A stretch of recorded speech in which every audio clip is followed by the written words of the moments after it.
Hello बच्चों, क्या हाल चाल। तो देखो बच्चों, आज हम क्लास 11th केमिस्ट्री का जो चैप्टर स्टार्ट किए थे रसायन विज्ञान की कुछ मूल अवधारणाएं, उसका लेक्चर नंबर 6 आज पढ़ाई करेंगे। इस लेक्चर में हम डाल्टन का परमाणु सिद्धांत जानेंगे। तो चलिए स्टार्ट करते हैं। डाल्टन का परमाणु सिद्धांत। डाल्टन का परमाणु सिद्धांत क्या कहता है? सबसे पहला जो परमाणु मॉडल का सिद्धांत दिया गया था वो डाल्टन के ही द्वारा दिया गया था। हम सभी जानते हैं कि जो पदार्थ होते हैं, पदार्थ किससे मिलकर बने होते हैं? अणु से। और जो अणु होते हैं परमाणुओं से मिलकर बने होते हैं। और डाल्टन ने कहा था कि जो परमाणु है वो क्या है? किसी भी पदार्थ का सूक्ष्मतम कण है और इसको हम विभाजित नहीं कर सकते हैं, इसको हम बांट नहीं सकते हैं। इन्होंने कहा परमाणु सबसे छोटा कण है। आइटम, इंग्लिश में कहते हैं इसको आइटम। ये प्लस टम, ये मतलब कैन नॉट और टम मतलब कट। इसको और भी हम काट नहीं सकते, विभाजित नहीं कर सकते। डाल्टन के परमाणु सिद्धांत की कुछ जो लाइनें हैं वो कुछ इस प्रकार हैं।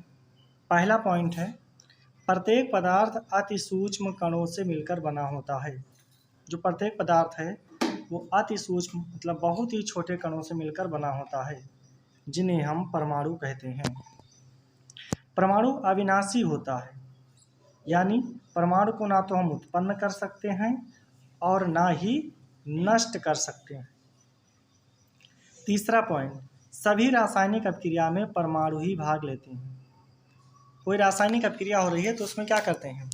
जो हमारे तत्वों के परमाणु होते हैं वही भाग लेते हैं और उत्पाद का निर्माण करते हैं।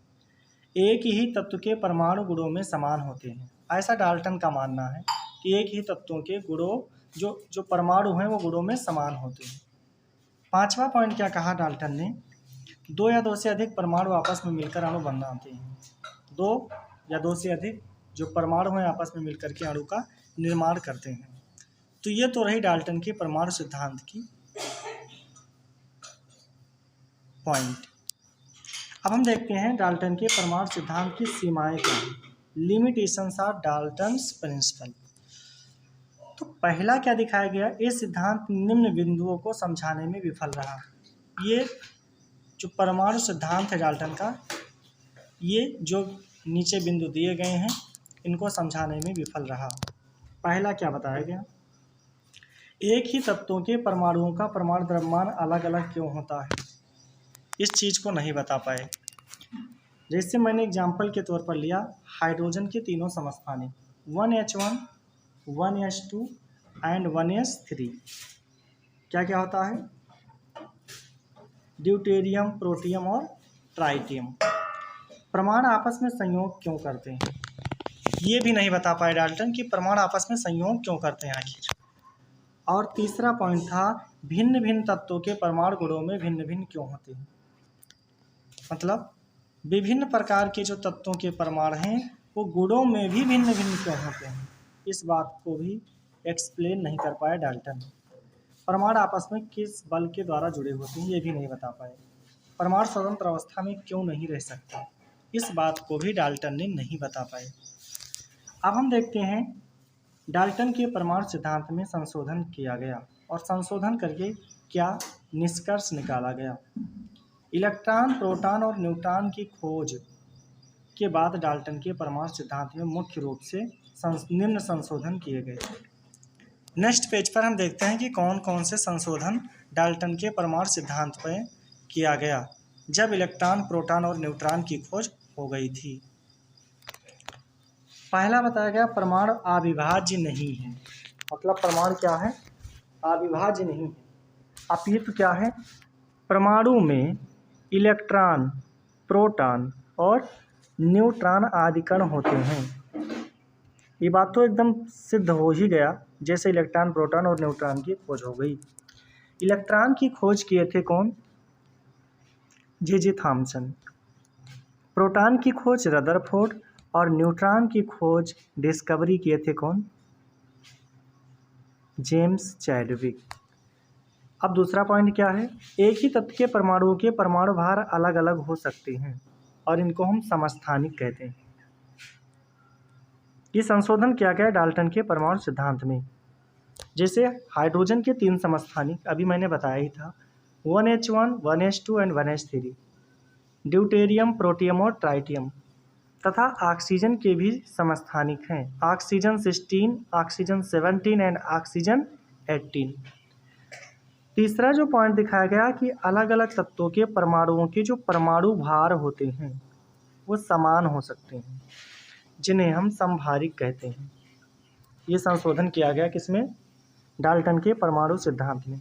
जैसे आर्गन है, आर्गन का परमाणु भार भी 40 है, पोटेशियम का भी परमाणु भार 40 है और कैल्शियम का भी परमाणु भार 40 है।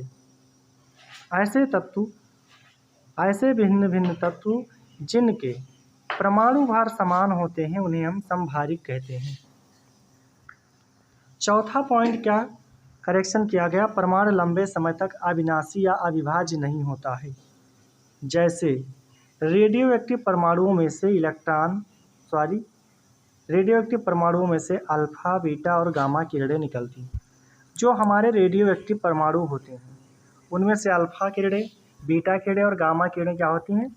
निकलती हैं। तो परमाणु को अविनाशी कहना गलत होगा।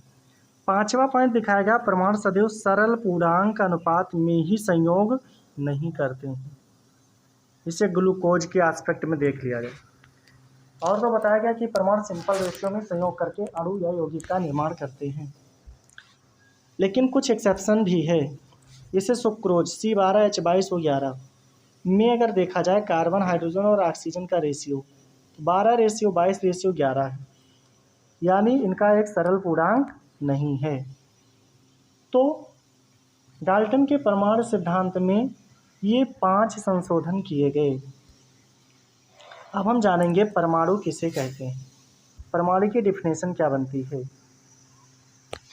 किसी तत्व का वह छोटा से छोटा कण, कोई तत्व है उसका छोटा से छोटा कण जो किसी भी केमिकल रिएक्शन या रासायनिक अपक्रिया में भाग लेता है, परमाणु कहते हैं। केवल अक्रिय गैसों के परमाणु ही स्वतंत्र अवस्था में रह सकते हैं। ये बात कान खोल करके अपने दिमाग में बैठा लो कि जो हमारी इनर्ट गैस होती हैं केवल उन्हीं के परमाणु ही स्वतंत्र अवस्था में रह सकते हैं, जबकि अन्य तत्वों के परमाणु स्वतंत्र अवस्था में नहीं रह सकते हैं। एक चीज़ नोट डाल करके और भी लिख लेना, समझ लेना, सबसे छोटा और सबसे हल्का जो परमाणु है वो हाइड्रोजन है। कौन सा है? हाइड्रोजन। अब हम जानेंगे परमाणु भार या परमाणु द्रव्यमान, इंग्लिश में कहते हैं एटॉमिक मास और एटॉमिक वेट, किसे कहते हैं? किसी तत्व का परमाणु द्रव्यमान वो संख्या है जो हमें ये बताती है कि उस तत्व का एक परमाणु C12 के एक परमाणु के 1/12वें भाग से कितना गुना भारी है। परमाणु द्रव्यमान का जो मात्रक होता है वो होता है AMU, एटॉमिक मास यूनिट, परमाणु द्रव्यमान इकाई हिंदी में कहते हैं इसे। तो यहाँ तक आपको समझ में आ गया होगा, मैं आशा करता हूँ। कुछ मैंने तत्वों के परमाणु भार लिखे हैं, उसको आप लोग याद कर लेंगे, ताकि जब अगले वीडियो में हम आए, अगले वीडियो में हम पढ़ेंगे अणुभार निकालना, अणुभार किसे कहते हैं, इन सारी चीज़ों को सीखेंगे। तो उसके लिए परमाणु भार का ज्ञान होना ज़रूरी है। इसलिए आज का HW मैं दे रहा हूँ आप लोगों को, HW करके ही आएंगे। जितने भी मैंने इस बोर्ड पर तत्वों के परमाणु भार लिखा है उसको याद करके लर्न करके ही अगले वीडियो में दिखाई देंगे। आप लोग अपने हैंड रिटेन नोट्स बनाते रहें ताकि रिवीजन करने में कोई भी दिक्कत ना हो। अगर क्लास 11th में आपका बेस बना रहेगा तो आप क्लास 12th में 99% स्कोर गेन करोगे, नंबर गेन करोगे। थैंक यू, मिलते हैं।